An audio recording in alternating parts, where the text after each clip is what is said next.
Hey guys, today we're going to dig into what is called trigonometric ratios, alright? So you may have heard of trig ratios before, and a very easy way to remember them is Sohcahtoa, okay? Sohcahtoa, okay? So, what Sohcahtoa stands for is the S stands for the sine ratio. Alright, which we will abbreviate, so you could spell it out like sine, like this, but most of the time you'll see it written as just S-I-N, so a lot of you will want to say sin, but it's not, sine. So we say sine of some angle, and we represent that angle by drawing theta. Okay, this symbol right here, theta, just represents an angle. Now, it's a variable, okay? It's a variable, it just represents an angle variable. It just simply means that anytime you see theta, like next to sine, we're simply saying sine of some angle, alright? So it's a variable, but it usually almost always represents an angle, alright? So sine of some angle is equal to, alright, and this O and the H, this is where this is why we say so, is because it's the opposite side of that angle over the hypotenuse of the triangle. Okay, so this is all coming from triangles, okay? So trig ratios are used in triangles, alright? And today we're going to talk about using them primarily, well, you can only use Sohcahtoa. You can only use trig ratios like this when dealing with right triangles, okay? So you might want to even make a note there saying right triangle. If you're doing the Cornell notes, I suggest that off to the side you say Sohcahtoa only works with right triangles, okay? What is a right triangle? That's right, it's a triangle that has a 90-degree angle. If you don't know that, you might want to write it down. Alright?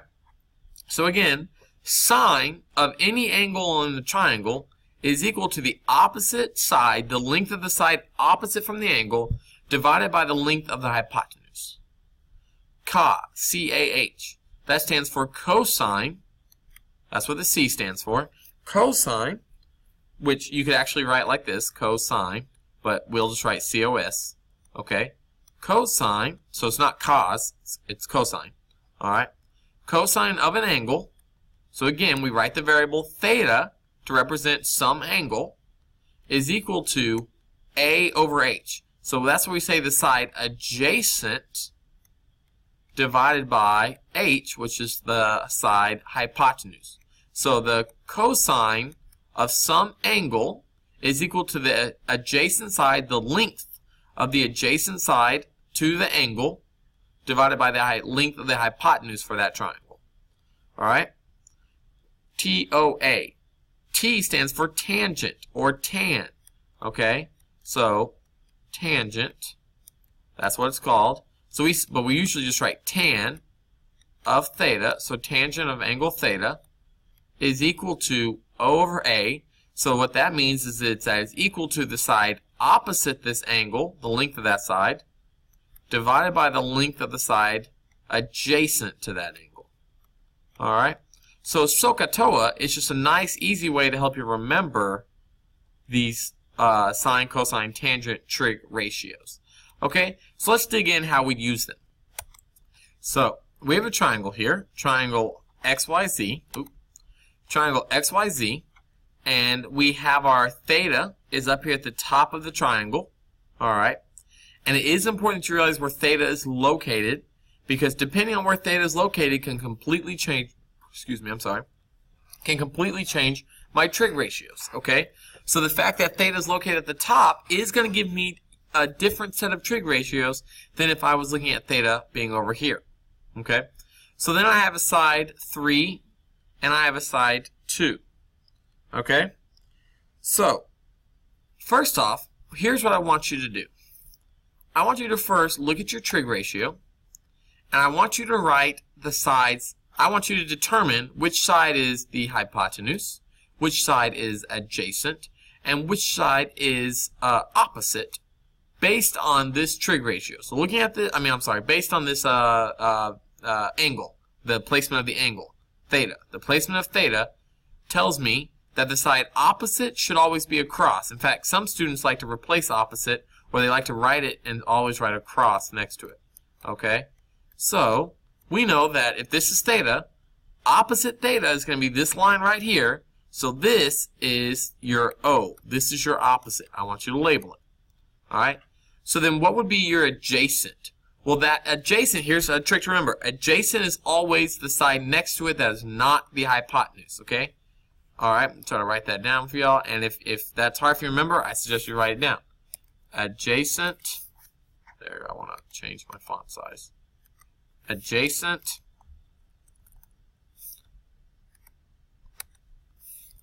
Adjacent is the side next to theta that is not the hypotenuse.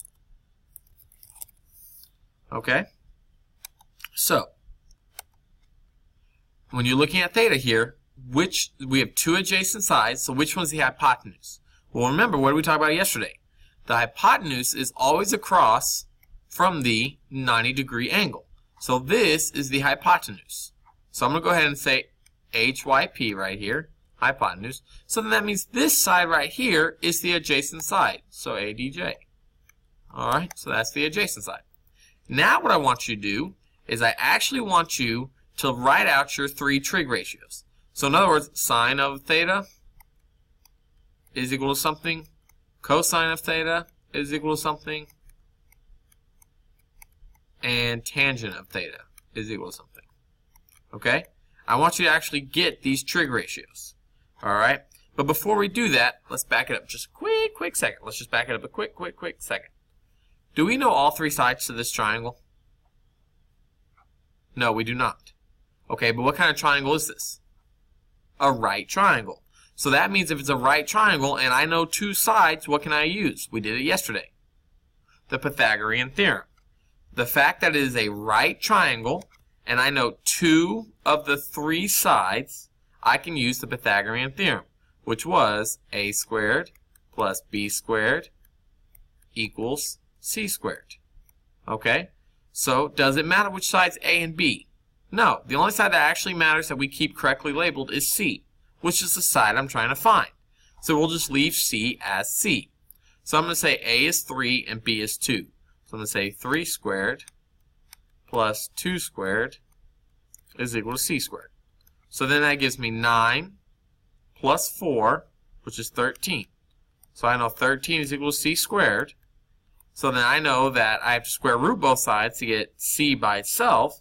So I know that the square root of 13 is equal to C. So then I know that this side is the length square root of 13. Now, can you simplify square root of 13? No, that's as far as you can go. So you're done. Alright? Okay. So what was sine theta equal to again? So now I can go ahead and write these out. What was sine theta equal to? Well, it was opposite over hypotenuse. So what is the length of the side opposite from this theta?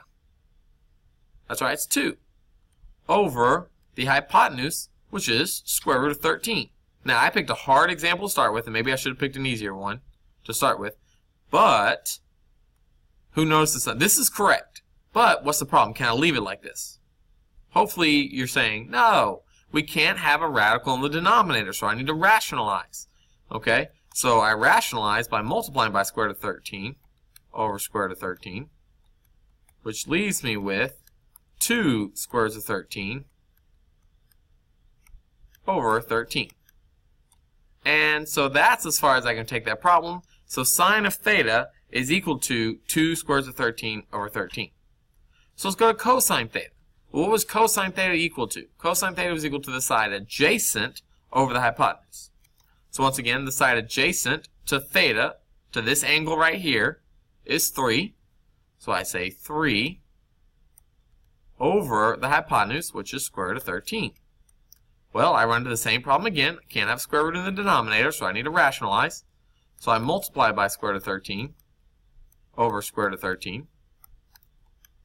And that gives me 3 square roots of 13 over 13. Alright, last but not least is tangent. Well, tangent, which is TOA, alright, so that was opposite length divided by adjacent length. So what was the opposite length to this angle right here? It was 2, that's right.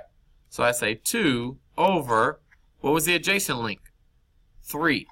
So then I know that tangent theta is equal to 2 over 3. Okay, so let's try another example. So we have a triangle, ZXY. We have theta down here in this bottom left corner. And we know that we have all three side lengths this time, so that's kind of nice. Alright, what was hard about our first one is that there was a whole lot to it. This one, they've given us all three side lengths, and they all seem like fairly simple numbers.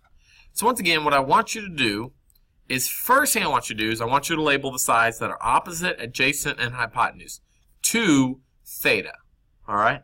So I'm going to start with hypotenuse because I know that's the side always across from the right angle. So the hypotenuse is length 10 for this problem. It's this side right here. Then I remember that the side adjacent is the side next to the theta that is not the hypotenuse.